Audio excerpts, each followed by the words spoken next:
நீங்கள் தவறவிட்ட எபிசோடுகளை இப்பொழுதே காணுங்கள் உங்கள் Tandivan.com மற்றும் Tandivan யூடியூப் சேனலில்.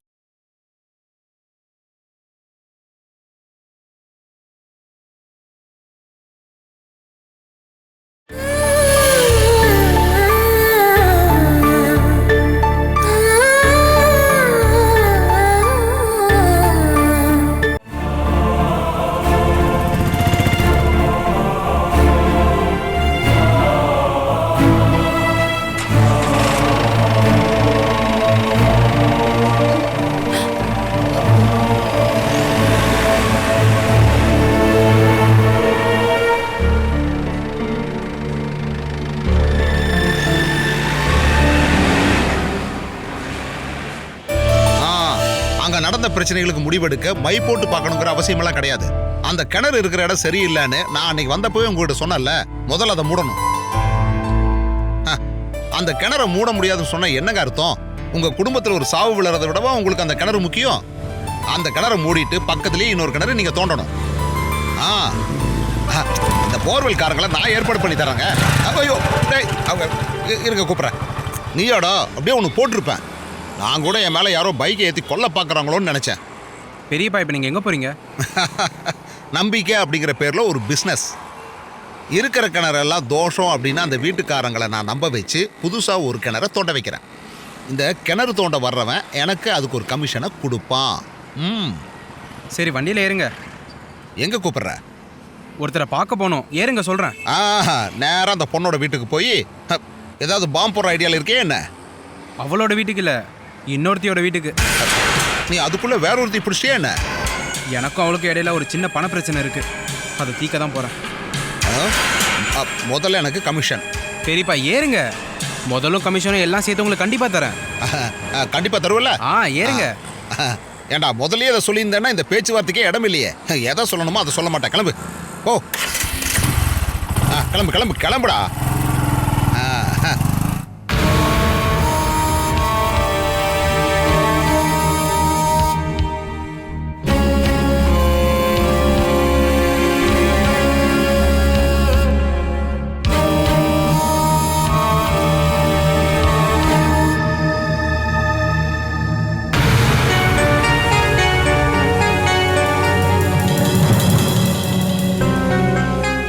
சரி,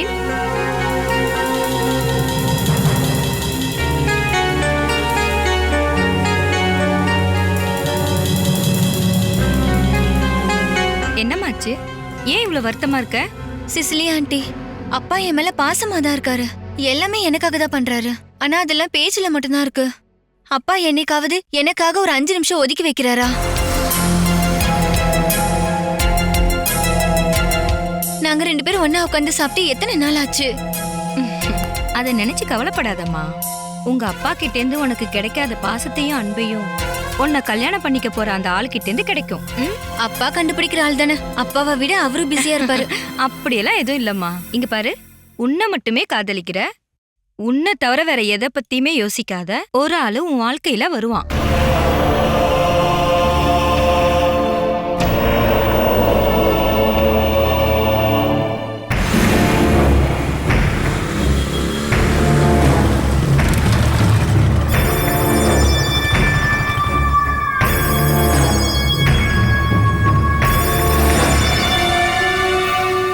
இறங்குங்க.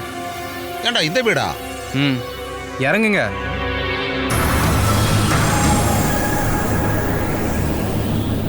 டேய், நீ பைக்கை உள்ள விடுறா. வேணாம், இங்கே நிறுத்திக்கலாம். சரி, உன் இஷ்டம் போல பண்ணு.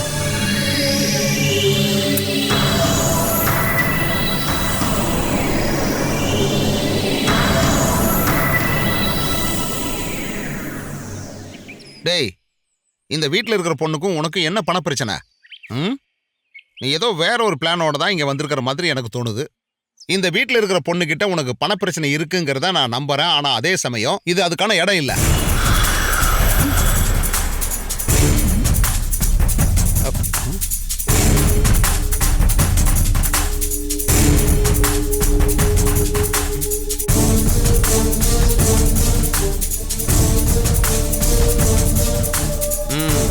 சொல்ல போனா அதே லுக்கு.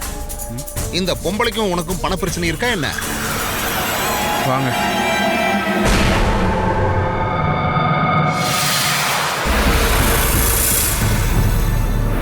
வணக்கம் மேடம். நீங்க யாரு? எங்க அண்ணனை பார்க்க வந்திருந்தா ஆபீஸ்ல போய் பாருங்க. இந்த வீட்டில் ஒரு பொண்ணு இருப்பாளே ஷெரின், அவளை பார்க்க வந்திருக்கேன்.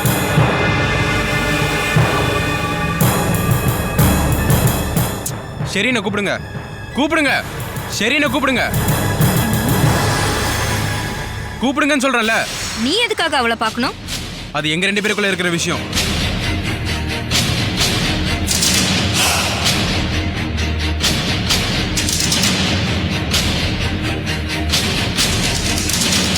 கூப்பிடுங்க. ஆண்டி, ஐயோ இல்ல அக்கா, ஐயோ இல்ல தங்கச்சி இவங்கிட்ட இருந்து பணத்தை வாங்கிட்டு எஸ்கேப் ஆன ஒரு பொண்ணை தான் நாங்க தேடி இங்க வந்திருக்கோம். முதல்ல அந்த பொண்ணை இங்க வர சொல்லுங்க. இவன் கிட்ட இருந்து எங்க வீட்டு பொண்ணு காசு வாங்கினாளா? யோ, நீ எங்க வந்து நின்னு என்ன பேசிட்டு இருக்கன்னு தெரியுமா? உன்னோட 10 தலைமுறைக்கு சந்தோஷமா வாழ்றதுக்கான சொத்தும் சம்பாத்தியமும் இருக்கிற ஒருத்தரோட வீட்டுக்கு வந்து கேட்டுட்டு இருக்கீங்க. அப்படின்னா வாங்கின பணத்தை திருப்பி கொடுத்துருங்க. அது மட்டும் இல்லாம உங்கள மாதிரி ஆளுங்க தான் ஏழைங்களோட பணத்தை எடுத்துக்கொண்டு போய் உங்க வீட்டுக்குள்ள வச்சுக்கிறீங்க. இந்த ஷெரீன்ங்கிற பொண்ணு உங்களோட பொண்ணா இருந்தான்னா இவங்கிட்ட இருந்து அவ எவ்வளவு பணம் வாங்கி இருந்தாலும் மரியாதையா கொண்டு வந்து கொடுக்க சொல்லுங்க. பெரியப்பா, அவ இல்ல. நீ கொஞ்சம் சுமாரா. ஏன்னா இதை பத்தி நாங்க பெரியவங்க பேசிட்டு இருக்கோம்ல. கூப்பிடுங்க அவள. நான் இங்கதான் இருக்கேன்.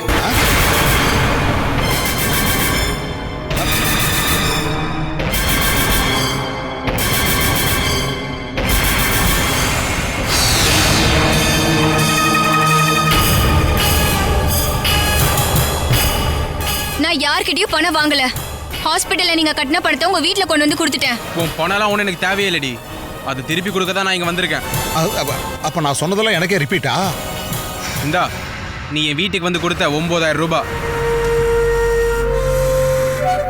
புடிடி.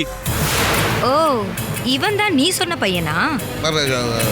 சும்மா பல்ல கடிக்காம இந்த பணத்தை வாங்கிங்க. இங்க பாரு, ஹாஸ்பிட்டல் பில்ல மட்டும் இல்ல ஹோட்டல் பில்ல கூட அடைக்கிறதுக்கு என் தங்கத்துக்கு தகுதி இருக்கு.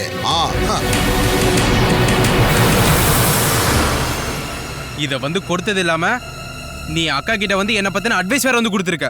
உன்னோட இந்த பணத்துல ஒண்ணும் நான் வாழ்ந்துட போறது இல்ல.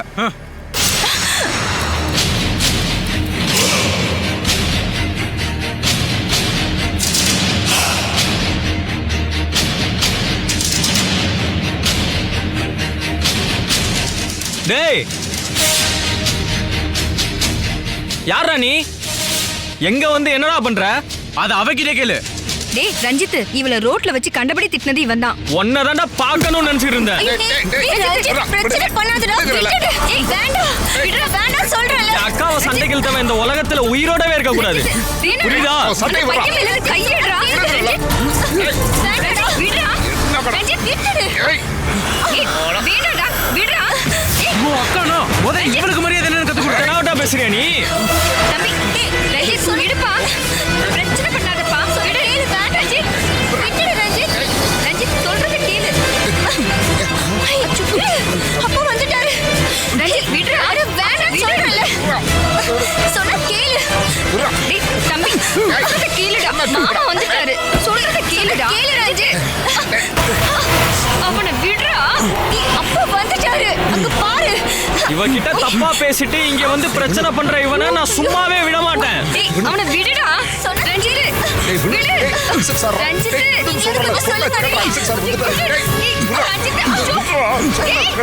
ரஞ்சித்,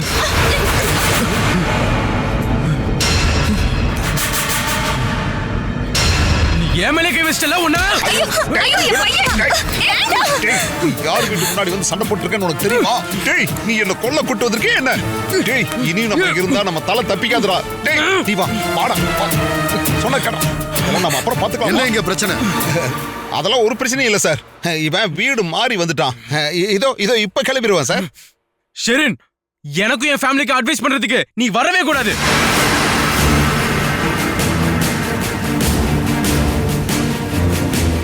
நீ யாரடி? பில்கேஸோட பொண்ணா? டேய் தம்பி வினு, இது ஐசக் சாரோட பொண்ணுடா. யாரோட பொண்ணா இருந்தா எனக்கு என்ன? என்ன அவமானப்படுத்தினா நான் பார்த்துட்டு சும்மா இருக்க மாட்டேன். புரியுதா?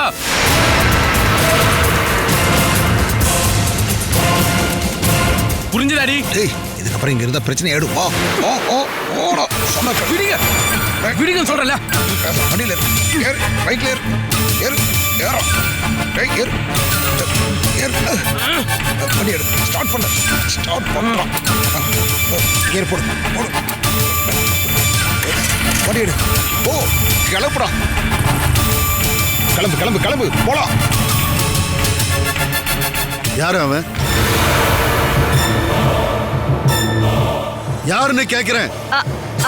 அது தாசில்தார் பாலசுதாவோட பையன்.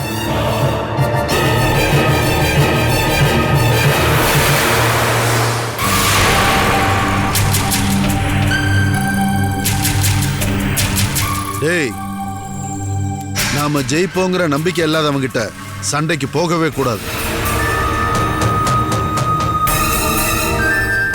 ஒண்ணு சமாதானம், இல்லைன்னா தந்திரம்.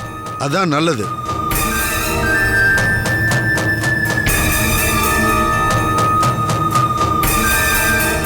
இந்த பணம் ஏது? நேத்து ஷெரின் சொன்னான்ல, ஆக்சிடென்ட்ல அடிப்பட்ட பாட்டிக்கு ஹெல்ப் பண்ணன்னு. அந்த பில்லை செட்டில் பண்ணது அந்த பையன்தான். இவன் அந்த பணத்தை கொடுத்துருக்கா. அதனால அவனுக்கு அவமானமா ஆயிடுச்சான். அந்த பணத்தை இங்க தூக்கி எறிஞ்சிட்டு போயிட்டான். கீழே கிடைச்ச எல்லாத்தையுமே தூக்கி குப்பையில தான் போடணும்.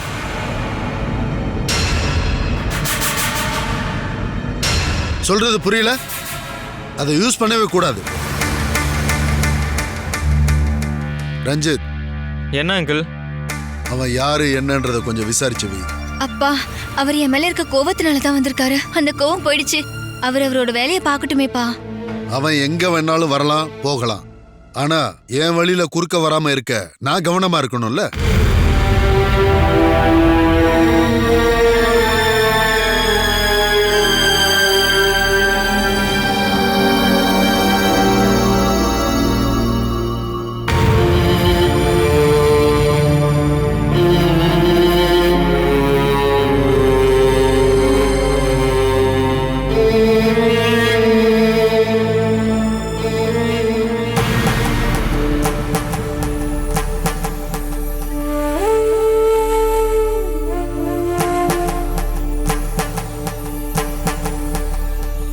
வர்ற 15ஆம் தேதி என்னம்மா விசேஷம்? ஜெயில் தண்டனை முடிஞ்சு அன்னைக்கு தான் என் அப்பா வெளியே வராரு. அவன் வந்ததுக்கு அப்புறம் தான் உன்னை பத்தி நான் யோசிக்காம இருக்க முடியும். அப்பா ஜெயிலுக்கு போனதுக்கு அப்புறமா நீ எல்லாரும் மேல கோவமா இருந்தல, இதுக்கு அப்புறமா அது உன் கோவம் குறையட்டும். அப்பா திரும்ப வந்த உடனே சில பேர் மேல இருக்கிற கோவமும் பகையும் எனக்கு இன்னும் அதிகமாகும் பாட்டி. கடவுள் தான் பழி வாங்குவார்னு நான் வேத புத்தகத்துல படிச்சிருக்கேன். எனக்கு நீதி நியாயத்தை பத்தி பேசுற வேத புத்தகத்தை நான் தான் எழுத போறேன். இப்படியெல்லாம் வாழ்க்கையில நடக்கணும்ன்றது நம்மளோட விதிமா. அதனால மத்தவங்கள பழி வாங்கணும்னு நினைக்க கூடாது. வீட்ல இருந்து அதிசயமா எப்பாவது வெளியே போறீங்க பாட்டி. ஒரு ஜெயில் குற்றவாளியோட அம்மாவை வெளியே இருக்கவங்க எப்படி பாப்பாங்கன்னு உங்களுக்கு தெரியாது.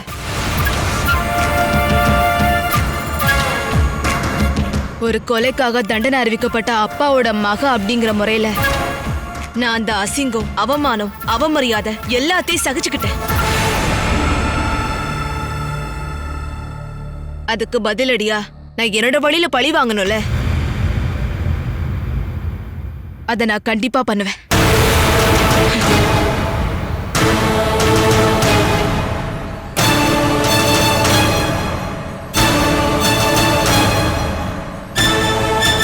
சூரஜ் சார் வந்ததுக்கு அப்புறம் கல்யாணியை ஏதாவது டாக்டர்கிட்ட கூட்டிட்டு போய் ட்ரீட்மெண்ட் பார்க்கணும்.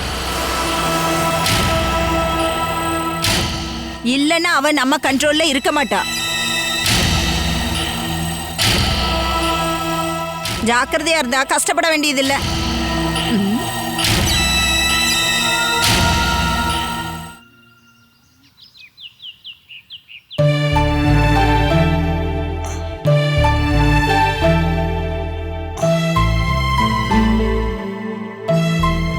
நைனா, இன்னைக்காவது உன் விஷயத்துல ஒரு நல்ல முடிவு எடுத்தா எனக்கு ரொம்ப சந்தோஷமா இருக்கும்.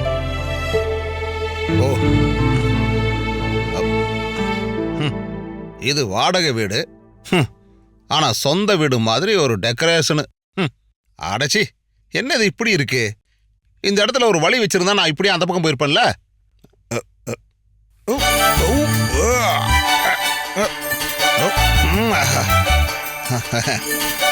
தெய்வமே, இன்னைக்காவது என் நைனாவை பத்தின செய்தி இந்த பேப்பர்ல வந்திருக்கணும் கடவுளே. கண்ணீர் அஞ்சலி அப்படி வச்சுக்கலாம்.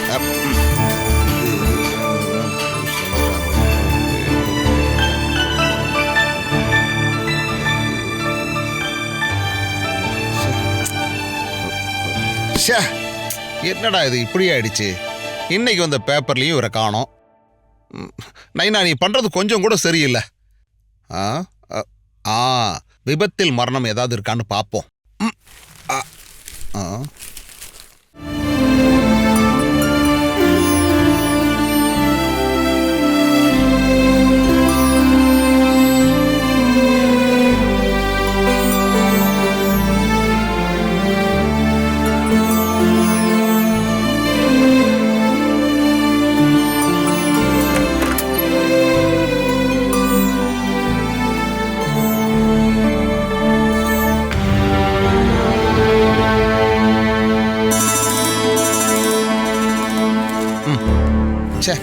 இந்த பேப்பர் வாங்கின காசும் வேஸ்டா போச்சு.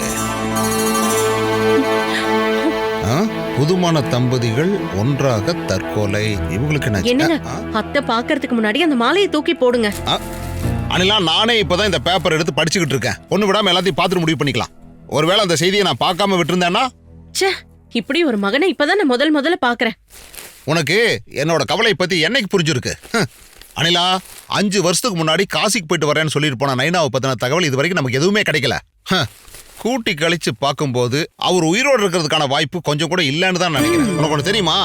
அன்னையிலிருந்து நான் இது நாள் வரைக்கும் ஒரு நாள் விடாம அப்பாவை பத்தின செய்தி ஏதாவது வருதான்னு பார்ப்பேன். குறிப்பா கண்ணீர் அஞ்சலியில என்ன பெத்த நைனாவோட போட்டோ வருதான்னு தேடுவேன். நீங்க தேடினதுல ஏதாவது பிரயோஜனம் இருந்ததா? ஒன்னும் இல்ல. இன்னைக்கு வாங்கின மாலையும் வீணா போச்சுன்னு தான் தோணுது. ஏன் நைனா மண்டையை போட்டுட்டாருன்னு எல்லாரையும் நம்ப வைக்கிற வரைக்கும் இந்த குடும்ப தலைவர் போஸ்ட் எனக்கு எப்படி கிடைக்கும் சொல்லு? மாமா செத்தாலும் இல்ல உயிரோட திரும்ப வந்தாலும் சரி, இந்த குடும்பத்தோட குடும்ப தலைவன் எப்பவுமே அத்தை தாங்க.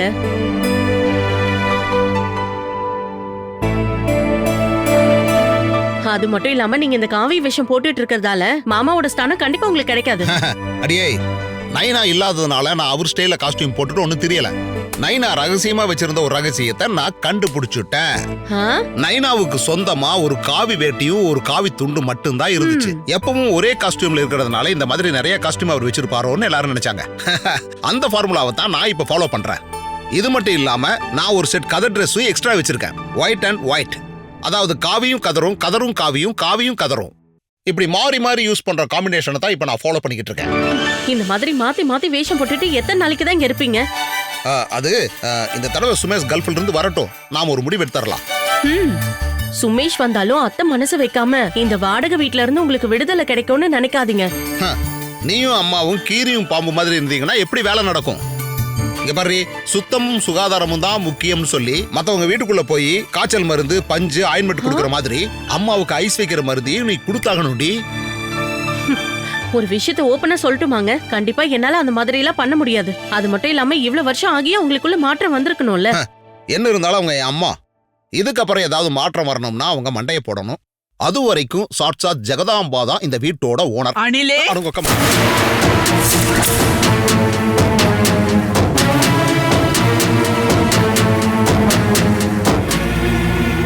பாத்தியா, தலையில கொஞ்சம் நரமுடி அதிகமா இருக்கே தவிர இந்த 10-12 வருஷத்துல கிளவி கிட்ட எந்த மாற்றமுமே இல்லாத நீ கவனிச்சியா?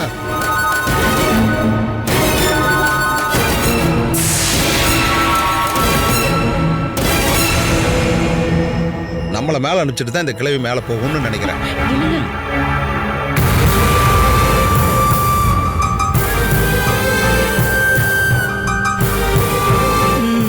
என்ன பத்தி குத்தம் குறைகளை எல்லாம் பேசிட்டு இருக்கீங்களா என்ன? ஐயோ, அப்படி என்னமா உங்ககிட்ட குத்தம் குறை இருக்கு? உங்ககிட்ட எல்லாம் நாங்க தப்பு கண்டுபிடிக்க முடியுமா?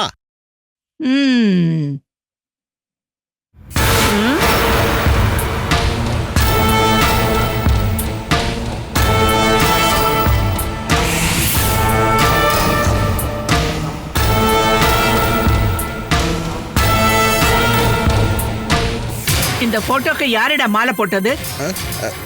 அது நான் வந்து ஒரு ரிஹர்சல் பண்ணி பார்த்தேன். என்ன விதவையாக்குறதுக்கு நீ கொஞ்சம் அவசரப்படுற, அப்படித்தானே?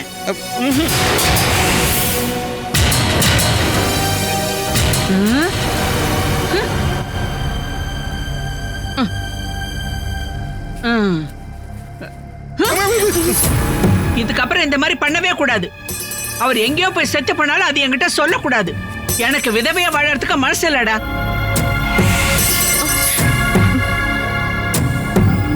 என்னடி நீ ஊர் சுத்துறதுக்கு கிளம்பலையா என்ன? நான் ஒன்னும் ஊர் சுத்த போல, வேலைக்கு தான் போறேன். இவனோட அப்பா மாதிரி எந்த வேலையுமே பார்க்காம இந்த வேஷ்டியை கட்டிக்கிட்டு தினமும் ஊர் சுத்திட்டு வரதுனால உனக்கு ரொம்ப வசதியா போச்சு இல்ல? மருந்து ஊத்துறது, மாத்திரை கொடுக்கறதுன்னு எல்லாமே உன்னோட பிளான் தான். என்ன பத்தி இந்த மாதிரி தப்பா பேசாதீங்கன்னு நான் உங்ககிட்ட பல தடவை சொல்லியிருக்கேன் அத்தை. நான் கொடுக்கற பணத்தை வச்சுட்டு தான் நீங்க செலவு பண்ணிட்டு இருக்கீங்க. எனக்கு பணம் கொடுக்க சொல்லி உங்ககிட்ட யாராவது சொன்னாங்களா என்ன? என் செலவுக்கு உண்டான பணத்தை சுமேஷ் கல்ஃப்ல இருந்து கொடுத்துட்டு தான் இருக்கான். நம்ம பழைய வீட்டையும் இடத்தையும் ஏதோ ரெசார்ட்காரனுக்கு லீஸ்க்கு கொடுத்துட்டு அந்த பணத்தோட தான் சுமேஷும் ஆஷாவும் துபாய்க்கு போயிருக்காங்க. அங்க இருந்து கொஞ்சம் பணம் அனுப்புனதை பத்தி தான் நீங்க பெருமையா பேசிட்டு இருக்கீங்களா? இந்த வீட்டோட வாடகை அவன் தானே கொடுத்துட்டு இருக்கான். நான் இதுக்கப்புறம் இங்க வரமாட்டேன், வாடகையும் கொடுக்க மாட்டேன் அப்படின்னு சொன்னானா நீங்க தெருவுக்கு போயிடுவீங்களா? அனில் சொல்றது ரொம்ப சரி. நீ அவனை முழுக்க நம்பி முளவு காட்டு வீட்டை லீஸு கொடுக்கறதுக்காக அழகா ஒரு கையெழுத்து போட்ட. 10 வருஷத்துக்கான வாடகையை ஒன்னா வாங்கிட்டு தான் 2 பேரும் கிளம்பி சருன்னு போயிட்டாங்க. அதுக்கு பதிலா இந்த மாதிரி ஒரு வாடகை வீட்டை எடுத்து கொடுத்தாங்கிறதெல்லாம் உண்மைதான். ஆனா நாளையில இருந்து இந்த வீட்டுக்கான வாடகையை நான் தரமாட்டேன் அப்படின்னு சொல்லிட்டான்னு வையே, அப்புறம் இந்த வீட்டை நம்ம காலி பண்ணி தானே ஆகணும். நான் இந்த வீட்டை விட்டு வெளியே போயிட்டா என்ன நல்லபடியா பாத்துக்கிறதுக்கு அவ தயாரா தான் இருக்கா. யாரு? பாலாதான். பாலாவா?